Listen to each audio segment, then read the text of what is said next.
तर लोकसभेला झालं गेलं ते गंगेला मिळालं असं वक्तव्य अजित पवारांनी केलं। आता आम्ही नव्या उमेदीनं जनतेसमोर जातोय असं वक्तव्य अजित पवारांचं आहे। आपण फक्त विकासाचं बोलायचं असं ठरवलंय असंही अजित पवारांनी म्हटलंय। तर मोदी शहांच्या पवारांवरील टीकेच्या प्रश्नावर अजित पवार यांनी वक्तव्य केलंय।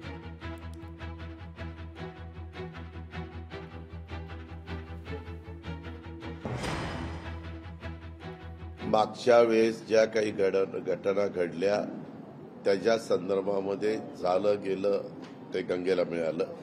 आता आम्ही नव्या उमेदीनं लोकांच्या समोर चाललेलो आहे।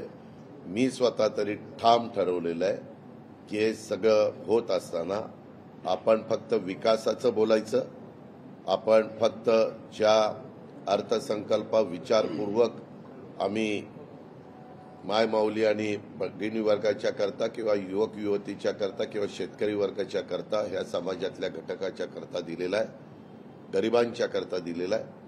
ह्याची कशी व्यवस्थित अंमलबजावणी होईल ह्याकडे मी जास्त लक्ष देणार आहे, त्या गोष्टीवरच बोलणार आहे। भ्रष्टाचाराचा सम्राट त्याचं काय झालं? अमित शहा जी भ्रष्टाचाराचा सम्राट म्हणले होते ना, त्याचं पुढे काय झालं?